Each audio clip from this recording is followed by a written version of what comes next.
کیا ہو، ایک ہو نا، تو شکلیں آپ کی مختلف ہیں لیکن یقین آپ کا ایک ہے، ایمان آپ کا ایک ہے۔ اسی طرح ادب، مستحب، مندوب، اصولی کہتے ہیں شکلیں مختلف ہیں، مفہوم ایک ہے۔ مفہوم سمجھ آ گئی؟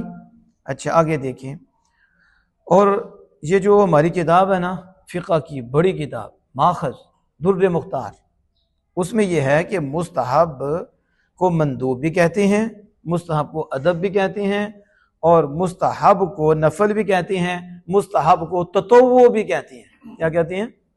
یعنی اتنے نام انہوں نے بتائے، اور ان کا پھر یہ مستحب ہے کیا؟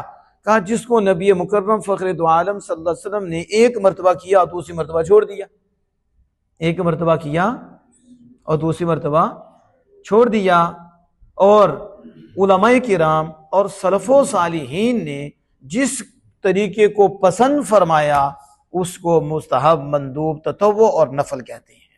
اسے کیا کہتے ہیں؟ اس کی سمجھ آ گئی ہے کہ نہیں؟ یہ میں ان کے لیے تھا جو کتابی بچے ہیں پڑھ رہے ہیں ان کے لیے، اب یہ جو حفظ والے ہیں ان کے لیے بھی اور ان کے لیے بھی۔ غسل الیدین، پہلی سنت کیا ہے جو ادھر بیان ہوئی؟ دونوں ہاتھوں کو دھونا، کہاں تک؟ الی الرسغین، کہاں تک دھونا؟ دونوں جوڑوں تک، اس تک کلائی کہہ لو، اس کو کیا کہہ لو؟ عربی ساعد، رسغ تو ادھر کلائی، دونوں کا۔ رسغ کسے کہتے ہیں؟ الرسغ بضم الراء، رسغ کس کے ساتھ ہے؟ رسغ کا تلفظ بتا دیا، را کے، یعنی رسغ اور رزق نہیں پڑھنا، الرسغ بضم الراء، را کے ضمہ کے ساتھ، وسکون السین، اور سین کے سکون کے ساتھ، جس طرح داڑھی بعد میں سکون ہے بعد میں نہیں سکون، سمجھ آ گئی ہے؟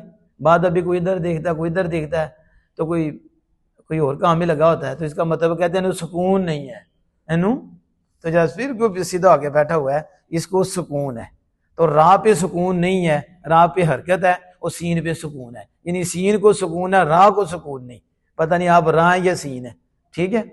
سین سمجھتی ہو نا؟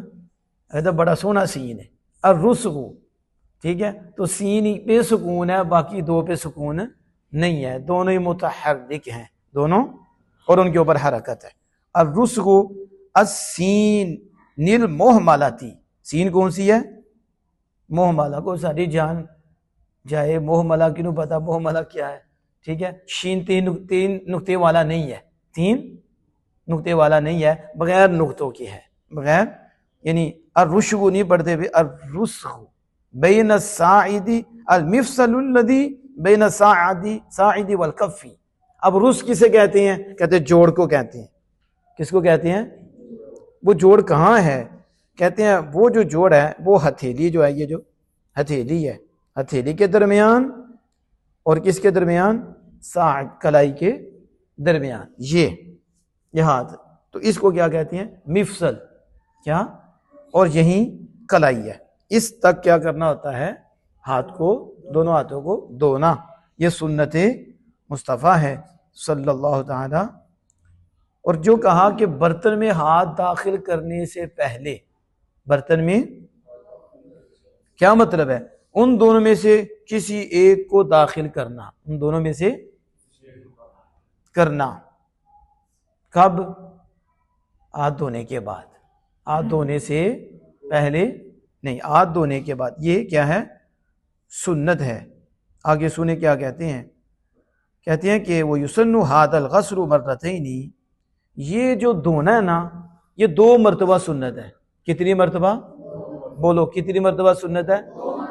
ایک واش روم جان تو پہلے، ایک واش روم تو آن تو بعد، واش روم تو آن تو، سمجھ آئی جے کہ نہیں؟ تو اسی کیڑی سنت ادا کر دیو بعد علی، تو پہلی کون کرے گا؟ پہلی بھی ہے کہ نہیں؟ آپ نے شاید مجھے نہیں دیکھا، کیونکہ جب بھی ہم بیت الخلاء میں جاتے ہیں میں سب سے پہلے 3 مرتبہ ہاتھ دھوتا ہوں، جوڑ تک ہاتھ دھو کے، پھر اس کے بعد جب فارغ ہوتے ہیں پھر دوبارہ پھر وضو کرنے، تو یہ کتنی مرتبہ ہوگا؟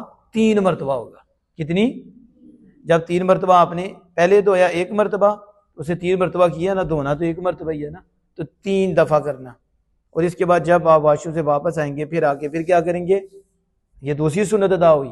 پھر اس کے بعد آپ پھر جب مکمل وضو کرتی ہیں، مکمل میں پھر آپ اس کو جب دھوتے ہیں تو پھر یہ دھویا جاتا ہے. تو کتنی مرتبہ ہوا؟ 3 مرتبہ ہو گیا. تو واش روم میں جانے سے پہلے بھی ہاتھ دھونا سنت ہے، یعنی استنجا کرنے سے پہلے بھی 3 مرتبہ ہاتھ دھونا سنت ہے، اور استنجا کرنے کے بعد بھی 3 مرتبہ ہاتھ دھونا کیا ہے؟ سنت ہے. سمجھ آ گئی کہ نہیں؟ کتنی مرتبہ؟ استنجا کرنے سے پہلے بھی، قبل الاستنجاء و بعدہ، یعنی و بعد الاستنجاء، استنجا سے پہلے بھی سنت ہے اور استنجا کے بعد بھی ہاتھوں کو دھونا 3 مرتبہ کیا ہے؟ سنت ہے. سمجھ آ گئی؟ اور یہ مراقی الفلاح میں یہ موجود ہے. جو نبی اکرم صلی اللہ علیہ وسلم فرمایا اذا استيقظ، جب وہ سونے سے بیدار ہو تو پہلے ہاتھ دھوئے. کیا کریں؟ پہلے ہاتھ دھوئے. اس کا مطلب کیا ہے؟ کہتے ہیں اما غسل الیدین سنت سواء استيقظ من نوم او لا، دونوں ہاتھوں کو دھونا سنت ہے، چاہے سونے سے اٹھے چاہے سونے سے نہ اٹھے. یعنی سونا نہ ہو ویسے ہی ہو. یعنی یہ نہیں ہے کہ حدیث پاک میں جو آیا ہے کہ جب اٹھے سو کر پھر تو اب واش روم میں جانے سے پہلے نہ دھوئے، ایسی بات نہیں ہے. یہاں قید اتفاقی ہے، قید احترازی نہیں. کیا ہے؟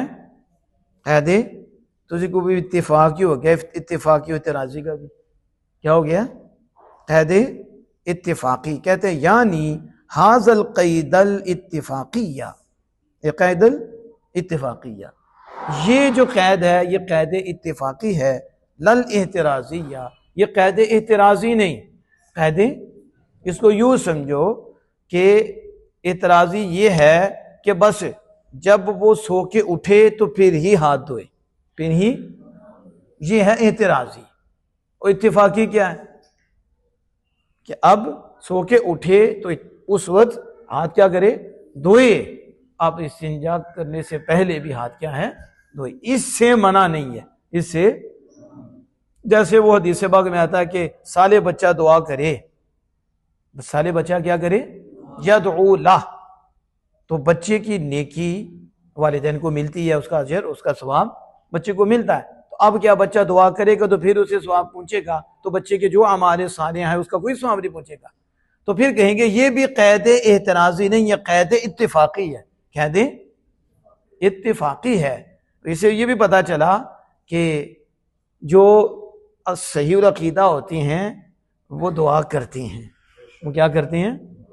یدعو اللہ کی قید نہیں ساتھ، دعا کے بغیر بھی جاتا ہے لیکن ساتھ دعا کی بھی قید لگ گئی ہے، لیکن قید اتفاقی ہے، اعتراضی نہیں کہ وہ دعا نہیں کرے گا تو ثواب نہیں پہنچے گا. اور یہ سونے سے جب اٹھے گا تب ہی ہاتھ دھوئے گا تو سنت ادا ہوگی، اور جو اس کے علاوہ ہے استنجا سے پہلے ہاتھ دھوئے گا پھر سنت ادا نہیں ہوگی. تو ایسی بات اب سمجھ آ گئی اس کی. چلو آگے جو بات ہے ہم اس پہ جلدی سے جو ہے نا اس کو کمپلیٹ کرتے ہیں، کیونکہ اب متن پڑھنے کا تو ٹائم نہیں، اس پہ چاہیے کوئی گھنٹہ، تو وہ ہمارے پاس نہیں ہے. ٹھیک ہے؟ تو ویسے بھی نماز کا ٹائم ہو جانا، تو آپ میں سے کچھ ایسے ہوں گے کہ جن کا خطرہ ہے کہیں وہ بے ہوشی نہ ہو جائیں. سمجھ آ گئی؟ اس لیے آپ جو ہے نا اسی طرح ہی آپ سمجھ لیں. میں نے تو حکم بتا دیا، تریب بتا دی، آگے قیدیں فصل وہ بھی بتا دیں. تو علمی ذوق کے والے سے کہ آپ علم دین حاصل کر رہے ہیں، آپ پڑھ رہے ہیں اصول، تو اس لیے ہم نے یہ رکھا ہے کہ اس طرح ہم سمجھائے کریں گے انشاءاللہ. ساتھ متن پڑھے کریں گے، تھوڑی تھوڑی وضاحت بھی اس کی ہوگی، یعنی اصول کو واضح کیا جائے گا، اس قاعدے اور قانون کو واضح بھی کیا جائے گا. وہ اللہ کا فضل ہے کہ ایسے تو نہیں گفتگو ہوتی، پڑھ کے ہی ہوتی ہے اور سمجھ کے ہی ہوتی ہے. اڑتی ہوئی باتیں کرنا ہم نے نہیں سیکھا، ہم نے اللہ کے فضل و کرم سے مضبوط باتیں پڑھنا اور کرنا سیکھا ہے. دیکھیں ایک بات کر دی، بندہ پیدا بھی نہیں ہوا تو اس کی ملاقات بھی کرا دیتے ہیں ہم. ہمارا تو یہ حال ہے، یعنی ہماری کرامت ہی ہے. ہماری تو ادھر کرامتیں بھی ایسے بیان ہوتی ہیں. کیسی کرامتیں؟ قریب کہاں صاحب آج پیدا ہونے انہوں جو ہے نا تابعین دے دور وچ رکھ کے ملاقات کرا دیتی جائے. یہ خطبہ کی کرامت ہوتی ہے. کس کی؟ خطبہ کی کرامت ہوتی ہے. ایسی ایسی سناتے ہیں کہ بندہ کہتا ہے کیا بات ہے. کیا؟ اللہ پاک بچائے، ہم کو سمجھ عطا فرمائے. اچھا، بسم اللہ وضو کی شروع میں کیا کرنا؟ پڑھنا. یہ کیا ہے؟ سنت مصطفیٰ ہے. اور نیت کی ہو اور بسم اللہ پڑھی ہو، سبحان اللہ، وضو کامل ہو جاتا ہے، اور پھر جسم کے ہر حصے سے، حتیٰ کہ بال کے سرے سے، سر کے اور یہ انگلیوں کے پوٹوں سے بھی گناہ نکلتے ہیں۔ سمجھ آ رہی ہے؟ اتنی برکتیں، نیت کرے اور ساتھ بسم اللہ شریف بھی پڑھے، بسم اللہ والحمدللہ علی دین الاسلام، یہ پڑھا کرے، یہ والحمدللہ علی دین الاسلام، یہ کبھی موقع پہ میں پھر بتاؤں گا، لیکن آپ یاد کریں بسم اللہ والحمدللہ علی دین۔ پہلے وضو کی نیت کریں، باقی حاصل کرنے کے لیے وضو کرنے لگا ہوں، ساتھ ہی زبان مبارک پہ آپ کیا ہے، بسم اللہ والحمدللہ علی دین الاسلام۔ اور مسواک، کیا مسواک، نبی اکرم صلی اللہ علیہ وسلم فرمایا لو ان اشق علی امتی، اگر مجھے اپنی امت پر تکلیف اور مشقت کا اندیشہ نہ ہوتا تو میں اپنی امت پر مسواک کو لازم قرار دے دیتا۔ کیا میں لامرتہم، حدیث پاک میں موجود ہے کہ فرمایا لامرتہم، یعنی امر الوجوبی، میں انہیں حکم دیتا، اور حکم وجوب کا ضروری قرار دے دیتا، لیکن میرے آقا دو جہاں صلی اللہ علیہ وسلم امت پہ بڑے شفیق ہیں، تو حضور صلی اللہ علیہ وسلم نے اس لیے حکم نہیں فرمایا کہ پھر انہیں تکلیف ہونی تھی، واجب ہو جاتا۔ یہاں جو ہے مسئلہ ذہن میں رکھیں کہ آپ صلی اللہ علیہ وسلم کہ ہر نماز کے ساتھ میں حکم دے دیتا مسواک کرنے کا، تو پھر ان کے لیے کیا ہو جاتا، مشکل ہو جاتا، تکلیف ہو جاتی۔ مسلم شریف میں موجود ہے عند کل صلاۃ، ہر نماز کے وقت، اور نسائی شریف کی جو روایت ہے اس میں موجود ہے عند کل وضوء، ہر وضو کے وقت۔ اب دیکھو ایک حدیث پاک میں آ رہا ہے، مسلم میں ہر نماز کے وقت، ایک حدیث پاک میں آ رہا ہے کہ عند کل وضوء، ہر وضو کے وقت، تو اسے کون سمجھائے گا؟ جو نہیں پڑھے وہ سمجھائے گا نہیں، وہ الجھائے گا، کیا کرے گا؟ خود پھنسا ہے اوروں کو پھنسائے گا، خود گمراہ ہے اوروں کو گمراہ کرے گا، اور جو پڑھا ہے نا وہ بتائے گا اور دل کو مزید روشن کروائے گا۔ سمجھ آ گئی ہے؟ تو عند کل وضو، ہر وضو کے وقت سنت ہے، ہر وضو کے وقت یا ہر نماز کے وقت۔ اب سنو پھر، السواک سنت مؤکدۃ، مسواک سنت موقدہ ہے، مسواک، اور ہمارے نزدیک وضو کی سنتوں میں سے ہے۔ کس کی؟ مسواک کس کی سنت سے ہے؟ وضو کی سنت سے ہے۔ اور امام شافعی، جاؤ لے لو، امام شافعی رحمۃ اللہ علیہ کے نزدیک نماز کی سنتوں سے ہے۔ کس کی؟ ذرا توجہ رکھنا، ہمارے نزدیک کیا ہے؟ وضو کی سنتوں سے، اور امام شافعی رحمۃ اللہ کے نزدیک کیا ہے؟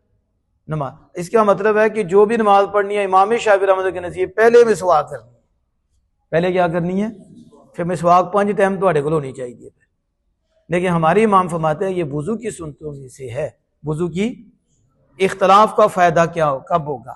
جب ایک بندے نے ایک وضو سے مسواک کر کے 5 وقت نمازیں پڑھی، تو امام شافعی رحمۃ اللہ کے نزدیک یہ سنت موقدہ کا تاریخ ہے، کیونکہ ہر نماز کے وقت ان کے نزدیک مسواک کرنا ہے، جبکہ ہمارے امام کہتے ہیں یہ وضو کی سنت ہے۔ تو جب اس نے ایک وضو میں مسواک کر دی تھی، باقی وضو ٹوٹا نہیں، اس نے 5 نمازیں ادا کر لیں، تو پھر احناف کے نزدیک اس کی سنت ادا ہو چکی ہے، اور وہی ایک دفعہ سنت کرنا تمام نمازوں میں اس کے لیے کیا تھی؟ کافی، اور امام شافعی رحمۃ اللہ علیہ کے لیے نہیں ہے کافی۔ اب سمجھ آ گئی، اس میں سختی ہے، اس میں سختی نہیں ہے، لیکن سنت ادا ہو جائے گی۔ اب دیکھیں کس طرح تطبیق ہوئی ہے، انہوں نے یہ سمجھا، انہوں نے یہ سمجھا، وہ بھی مجتہد ہے، یہ بھی مجتہد ہے۔ اب جس نے جس کی پیروی کی ہے اللہ کے ہاں اس کو اجر ملے گا، اس کو، لیکن ایک ہی کرنی پڑے گی، یہ نہیں ادھر خواہش کے مطابق ہوا تو وہ لے لیا، ادھر خواہش کے مطابق ہو گیا وہ لے لیا، نہ امام شافعی نہ وہ نہ مجتہد، صرف پیروی اپنے نفس کی کرنی ہے اور اسی میں پھنسنا ہے، یہ نہیں ہے۔ اب سمجھ آ گئی اس کی؟ چلو میں بات کو ختم کرتے ہوئے ایک بات آپ کو بتاؤں، بڑی خاص بات ہے کہ مسواک جو ہے یہ کیا ہے؟ وضو کی سنت ہے ہمارے نزدیک۔ تو مستحب، واجب کہاں ہو جاتی ہے؟ موقدہ کہاں ہوتی ہے؟ زرد ہو جاتی ہے، یہ چیزیں بو آنی شروع ہو جاتی ہے، پھر یہ کرنا ہوتا ہے کہ یہ بو دور ہو، یہ کیا ہوں؟ مسجد میں ایسے انٹر نہیں ہو سکتے، داخل نہیں ہو سکتے، تو اس کو اچھی طرح، نہیں تو کہتے ہیں یہ مستحب ہے، زرد ہو تو اس کو کیا کریں؟ صاف کر دیں، مسواک کے ساتھ مسواک کریں۔ لیکن مسواک کتنی ہونی چاہیے؟ اس کی لمبائی کیا ہے؟ تو اس کے حوالے سے وہ کہتے ہیں کہ مسواک نرم ہو اور سیدھی ہو. کیا ہو؟ لینا مستویاً. مسواک نرم ہو اور کیا ہو؟ اج تو جی دند بڑے کمزور نے، تو ایڈی موٹی مسواک لے نے انجی لاندا نال ہی خون شروع ہو جائے. ٹھیک ہے بات ٹھیک ہے. جنہاں دے دند بڑے ٹائٹ نے تو موٹیاں موٹیاں بھی دبا چھڑتے ہیں. یہ کاری اوقات نو پوچھیے کیڑی کرتے ہیں. ٹھیک ہے لینا مستویاً، نرم اور سیدھی. کون سی؟ اس میں یہ انگلی کے اندر رکھ کر گرا بنا یہ نہیں ہے. یہ اس طرح ہوتا ہے نا، اس میں رکھ کے اس طرح گانٹ مرتے اس طرح دبا دیتے ہیں، ایسے نہیں. اس کے بغیر ہی ایسے میں سواب پکڑتے ہیں. یہ اس کے اندر تو یہ نہیں ہے کہ اس کے اندر ڈالیں، عقد کریں اور گرا باندھیں. اور پھر اس کی ایک بلشت لمبائی ہو. کتنی لمبائی ہو؟ ایک بلشت. پھر مسواک بھی چوڑائی میں کرے. وَيَسْتَاقُ عَرْضًا، چوڑائی میں کرے. کس میں کرے؟ کہ یوں کرنی ہے. کس طرح کرنی ہے؟ ادھر سے شروع کرے گا نا دائیں طرف سے، تو یوں یوں یوں نہ کرے. یوں کرے گا تو پھر کیا ہوگا؟ خون بھی نکل آئے گا اس کے اندر سے. بلکہ یوں کرے گا مسواک. لا طولاً، لمبائی میں نہیں کرے گا، لمبائی میں نہیں. پھر کہتے ہیں لیٹ کر نہیں کرنی مسواک. یہ تو ایسے بھی حدر صاحب نے کہ مسواک چلدے بھی کر رہے ہوتے ہیں. کیا کر رہے ہوتے ہیں؟ وہ جو جھگ نہیں کر رہی ہوتی ہے، جی بھی لگ رہے ہوتے ہیں. انہیں پتہ ہی نہیں کہ مسواک کیسے کرتی ہیں، طریقہ کیا ہے.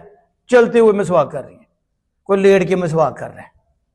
ایسا نہیں، لیٹ کر چت لیٹ کر بھی مسواک نہیں کرنی. کیوں؟ اور تو اس میں تو پیچس بھی لگ جائیں گے. کیا ہو جائیں گے؟ یہ بھی خرابیاں بھی ہیں. کہتے ہیں کہ نہ ہی جو ہے نا اپنے ہاتھ کے ساتھ اسے قبض کرے، اسے پکڑے، ہاتھ کے ساتھ اسے پکڑے سنت کے طریقے کے خلاف. اب سنت کے طریقے کے خلاف مسواک نہ پکڑے، بلکہ مسواک اس طرح پکڑے جس طرح اس میں ڈالتے ہیں اور اس کے مطابق سنت کے مطابق مسواک کرتے ہیں. اس کے خلاف نہ کرے. کیوں؟ کہتے ہیں اگر اس کے خلاف کرے گا تو یہ بواسیر پیدا کرے گی. سنت طریقہ چھوڑ کے مسواک کرے گا تو پھر کیا پیدا کرے گی؟ بواسیر پیدا کرے گی. اور پھر کہتے ہیں اسے چوسے بھی نہ. بات آپ کو دیکھا وہ چوستے ہیں، کوئی لالی پاپ جی نے چوسنا ہے. سمجھ آ رہی ہے؟ وہ تو چھوٹے چھوٹے بچے ہوتے ہیں، منہ میں جا کے چوستے ہیں، یا کھجور پکڑی ہے تو اس کو چوسا لیتے ہیں. تو وہ والا یمسو، اس کو کیوں چوستے ہیں؟ کہتے ہیں اس کو چوسے نا، اس کو چوسے نا. کیوں؟ کیونکہ اندھا پن پیدا کرتی ہے. جو مسواک چوستا ہے نا، خطرہ ہے کہ کانا نہ ہو جائے. کیا نہ ہو جائے؟ یعنی انا نہ ہو جائے. یہ اور کہتے ہیں پھر اس کے تھوک کا نکل جانا بھی وہ بھی ایسا ہی ہے، وہ بھی اس کا سبب بنتا ہے. اس کے تھوک کو بھی نہیں اندر نکلنا، تھوک کو بھی اندر نہیں نکلنا. بلکہ کہتے ہیں کہ جو سب سے پہلے مسواک کی جاتی ہے نا، اس کا جو تھوک اندر نکلتا ہے نا، وہ کوڑے پن کو اور برس کو پیدا کرتا ہے. اس میں کیا ہو جاتا ہے؟ بندہ کوڑا ہو جاتا ہے. اللہ پاک بچائے. یعنی ہوتا کمر ڈینگی ہو جائے گی. کیا ہو جائے گی؟ وہ اس طرح ہی ہو جاتا ہے. اللہ پاک محفوظ رکھے. اس کا سبب بن سکتی ہے. اور صرف اس کا نہیں، موت کے علاوہ ہر بیماری پیدا کر سکتی ہے. موت کے علاوہ یہ جو مسواک ابھی منہ میں ڈالی ہے پہلی، ساتھ اس کو اندر بھی لے گیا ہے. اس کے اوپر کوئی شہد لگا ہوا ہے جو آپ کو اندر لے کے جا رہے ہیں. اپنے تھوک کو ہی اندر لے کے اسے پی رہے ہیں، کھا رہے ہیں، اندر نہیں کر رہے ہیں. تو یہ دیکھو کتنی بیماریاں کا سبب بنتا ہے. کہ موت کے سوا ہر بیماری کا، موت کے سوا ہر بیماری کا. بلکہ جب مسواک کرنے اس کے بعد بھی کوئی شے نہ نکلے، اسے باہر تھوکیں. کیا کریں؟ اگر آپ نے اس کے بعد بھی اسے لیا تو وسوسہ پیدا کرے گا. آپ کے اندر کیا ہوگا؟ وسوسے شروع ہو جائیں گے، وسوسے پیدا کرے گا. اور جب مسواک کر لو پھر اس کو بعد مسواک کو دھو. کیا کرو؟ اینی کہ مسواک کر لی تو جنہیں اتنے رسے جی کی تھی انہیں کتنے دھوڑی نال کوئی شاور بھی رکھا تھا نے انہوں مارنا سے. اسی طرح ہی جیب دے اندر کپڑے بھی خراب. ٹھیک ہے، عجیب صورت ہوتی ہے. چلیے اللہ پاک ان کو بھی ہدایت دے. اسے دھوئیں، وگر نہ دھوئی تو شیطان مسواک کرے گا. پھر گندی مسواک شیطان ہی کرتا ہے. کہتے ہیں نہ دھوئی تو کون مسواک کرے گا؟ شیطان کرے گا. اور پھر نقصان کیا ہوگا؟ کہتے ہیں ایک تو یہ ہے کہ شیطان کرے گا، یہ نقصان ہے. دوسرا یہ کہ ایک بلش سے زیادہ نہ ہو، ایک گٹھ تو لمبی نہ ہو، وگرنہ شیطان اس کے اوپر سواری کرے گا. کیا کرے گا؟ تو نظر نہیں ہے کہ اوپر شیطان ہی سوار ہوگا. پھر تسی اور نچنے کے اینا تنگ کر دیو ساتھ. ٹھیک ہے، تو جو مسواک ہندی کے استاد کہنا پتہ نہیں انہوں نے کیوں ہو گیا، انہوں نے یہ نہیں پتا کہ انہوں نے مسواک کیسی رکھی ہوئی ہے، مسواک کیسے رکھی ہوئی ہے. تو جب مسواک ہی لمبی ہے، مسواک لمبی ہے تو پھر کیا ہوگا، اس کے اوپر شیطان سوار ہو جائے گا اور جھولے لے گا. ٹھیک ہے، تو اگر ایک برش سے کم کی جائے گی جسے، تو یہ بھی ٹھیک نہیں، نہ کم کرے نہ زیادہ کرے، پوری بلشت رکھے. لیکن جب وہ اسے برابر کرتا ہے پھر کو کاٹتا ہے یا مسواک کرتا ہے چھوٹی ہو جاتی ہے، اس میں کوئی حرج نہیں، اس میں کوئی حرج نہیں ہے. سمجھ آ گئی؟ اور کہتے ہیں مسواک کو یوں نہ رکھ دے، ولا یدعہ، اس کو نہ رکھے بلکہ اس کو سیدھا کھڑا کرے. کیا کرے؟ مسواک نو پاؤں دے اوپر کھڑا کرے. کس پہ؟ چاہے فریج دے اندر رکھو لیکن رکھو سیدھی. کیا رکھو؟ سیدھی. گلاس میں بھی رکھنی ہے تو رکھنی کیسے ہے؟ سیدھی، اسے لٹانا نہیں ہے. وہ کون سی تھکیدی ہے جو تسی لٹانا ہے؟ ٹھیک ہے، وگرنہ کیا ہوگا؟ کہتے پاگل ہونے کا خطرہ ہوگا. کس کا؟ مسواک لٹا دیں. دیکھو مسواک کے فائدے کتنے ہیں، لیکن جب اگر سنت کے خلاف کیا یا اس طریقے کے خلاف کیا تو پھر نقصان بھی دیکھو کتنے ہیں. فخطر الجنونی، پھر جنون کا خطرہ ہے. کس کا؟ جنون کا. ہاں یہ ہے کہ اگر مسواک ہو تو پھر انگلی کے ساتھ کرے تو سنت ادا ہو جائے گی. اکثر یہی ہے، وہ کہتے ہیں نہیں، مسواک کے ہوتے ہوئے انگلی کے ساتھ کرے صفائی تو سنت ادا نہیں ہوگی. لیکن بعض فقہاء کرام نے یہ بھی لکھا ہے کہ مسواک کے ہوتے ہوئے بھی اگر انگلی کے ساتھ یہ صاف کرتا ہے تو یہ بھی سنت کو قائم کرنے والا ہے. یہ بھی اکثر تو کہتے ہیں نہیں، مسواک کے ہوتے ہوئے انگلی سے صاف کرے سنت کا ثواب نہیں، سنت کو قائم کرنے والے نہیں. کہ بعد فقہاء کرام کہتے ہیں کہ مسواک کے ہوتے ہوئے بھی اگر وہ انگلی کے ساتھ کر لے تو سنت کو قائم کرنے والا ہے. اس لیے آج تو مسواک بھی ملنا مشکل ہو گیا ہے. بعد ہمارے ساتھی ایٹے اللہ حافظ ہوندے نے، وہ قبرستان دی مسواک اتھے لا لیندے نے، یہ ثواب لے رہے ہیں. نعوذ باللہ من ذالک، حرام کام کر رہے ہیں.